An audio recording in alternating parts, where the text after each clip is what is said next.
Hi, this is Tom from Life 4.0. Come join us as we explore the Baltic Sea by sailboat, specifically the coastline of Sweden, with its abundant natural treasures and its friendly people. Now, before we begin, let's get one thing straight. A lot of Americans confuse Sweden and Switzerland. I did too when I was younger. Switzerland is a country right in the middle of Europe, famous for its neutral status and its chocolate.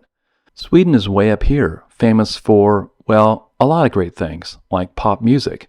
Think ABBA and the group Europe. Okay, Tuvalu for you younger folk. No surprise then that Spotify was founded here. And of course, we can't forget those tasty Swedish meatballs. So now that your memory is refreshed, let's dive into the beauty that is Sweden's coastline. Because, hey, this is a sailing channel, right? Sweden has a tremendously varied coastline, and it's no wonder that Swedes own a lot of boats. Actually, the fifth highest per capita boat ownership in the world. Sea rows entered Swedish waters from the south, and we happily hopped along from one harbor to the next, taking in all of the beauty these waters possess. This episode will focus on the waters south of Stockholm. Stockholm itself and its thousands of islands nearby are a subject all of its own, and we'll get to that in our next episode. For now, grab a beverage, jab a fork into those saucy meatballs, and let's travel the Swedish coast. Our first stop is Borgholm. I know, it sounds a little different than it's spelled, but I can assure you both are correct. This town is located on the long, skinny island of Öland, a popular summer destination for many Swedes. There's lots of countryside and farmland on Öland, and very few places to visit by boat, with the exception of the pleasant harbor at Borgholm. This harbor is one of many that are called in Swedish Gästhamn, or guest harbor. As the name implies, it is a setup for visiting boats, with most, if not all, dock space reserved for transient boaters, and typically located next to tourist sites and shopping. Indeed, here we found streets draped with flags, even an American flag, vintage automobiles, uniquely designed historic homes and inns, swans enjoying some tasty morsels for breakfast, and, as the sun bid us adieu, a peaceful town square adorned with a tranquil water fountain. But the real gem in Borgholm is the castle, which looks rather modest from the water, hiding a much deeper story within. Originating from the 12th century, it served as a defensive position against the neighboring Danish. But it was no match against their ships' cannons, and the castle cycled between being destroyed and rebuilt many times. In the 17th century, it was rebuilt as a Baroque-style palace, but once again fell into disrepair, weighing down the Swedish crown with a heavy financial burden. But the recent Swedish government deserves much credit for restoring it to its current open-air state, providing a peaceful respite on a sunny bluebird day, as well as a landmark music venue for those Swedish pop artists I was speaking about earlier. Now let's move along to a more rustic region of Sweden's coast, starting with the tiny harbor of Reever. Here, the geology can be a thing of beauty, but only after you have paid the price by navigating through a narrow gauntlet of rocks. Just finished going through the super narrow spot there, and I'm going to be finding a place to anchor here shortly. Now that we've got over that hurdle,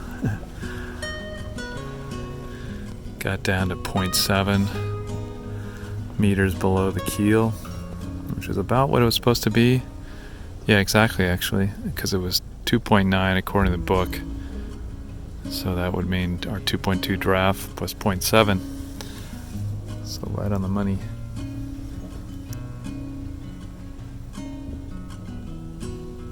The crazy amount of small birds. I think there might be swallows around here.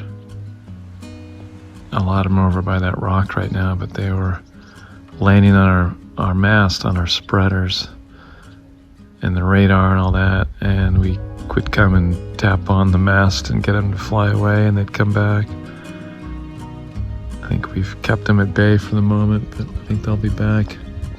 As soon as I walk away, they kind of come by and they see me, and then they dip away and bank away and come back and bank away. Oh, here comes another one. Yeah, see, they keep coming by to try to land on the spreaders.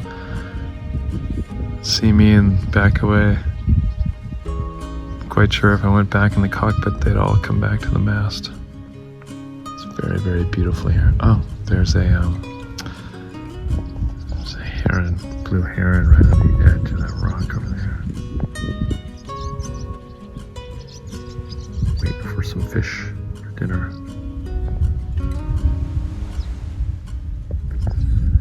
I was figuring that'd be one or two around here because they're really common in these anchorages. These two chase each other crazy fast.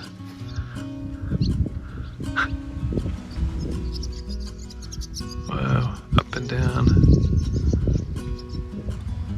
They're like two fighter jets. And there looks like a whole bunch of geese. They're flying the wrong direction now. That's north. Hello. Check your compass readings. Just out for a practice run. Hey, good luck. Just a short hop north of Älvur is the city of Vastervik. It is particularly well protected inside the outer set of islands, but requires more tricky navigation through narrow, rock-strewn channels. We're going about 4 knots. We have 13 knots of wind behind us, pushing us through. Hoping we're doing okay. Literally you have a lot of room over here. You may not feel like it, but you do. You're doing good on the chart, in my opinion. All right, that's what we just went through there. And turning around, we're coming out of things. And the sky's really black, but it's quite a beautiful day, actually. Here, with the good transportation options ashore, we decided to drop off our friends Patty and Patrick, expecting to only restock the refrigerator and be off. Instead, we found an attractive, walkable town with a maritime heritage.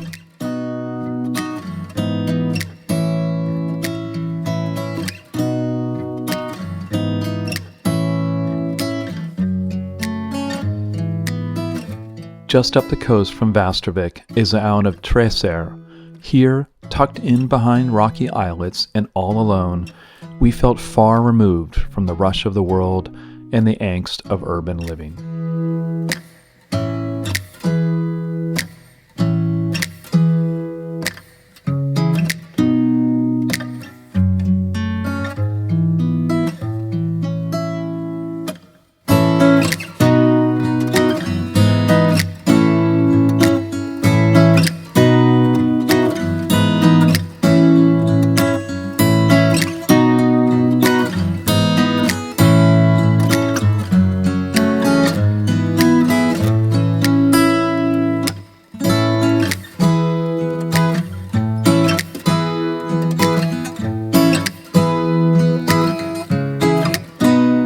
Moving on, let's visit the island of Harstena.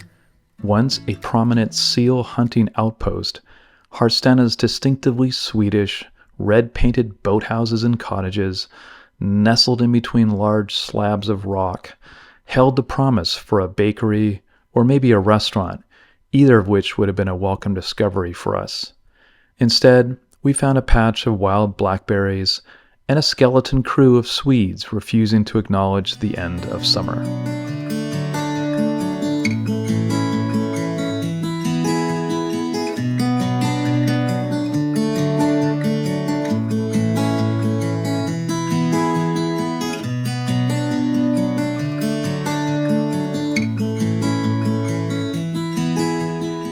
We learned that the bakery is closed. Harstena bakery. So that's sad.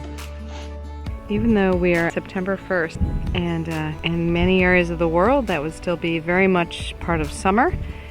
But in Sweden, when the kids have gone back to school, the islands become really just a weekend place, and this is Thursday, so no one's here.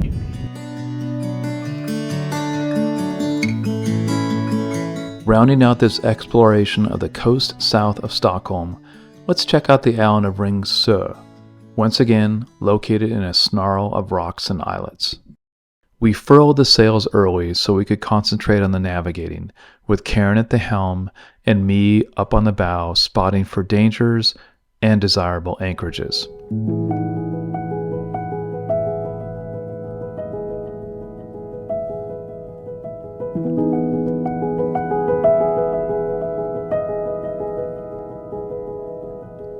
The interior of the island is a nature park, and we needed no encouragement to stretch our legs. The deep, overgrown woods makes it feel almost like a Hollywood movie set from the Blair Witch Project. But soon we were led into an open meadow where the tables were turned, and we were the ones doing the scaring, this time with a local herd of deer.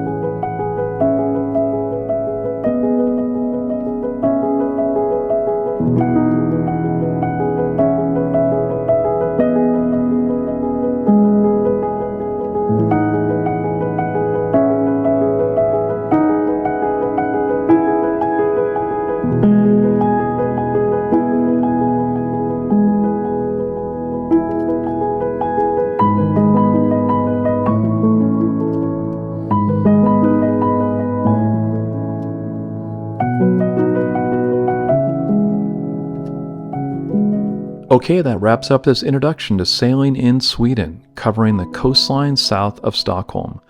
Join us next time as we sail right into the city of Stockholm, pick up our new dinghy, and finally explore the crazy number of islands that await the adventurous sailor in the Stockholm archipelago.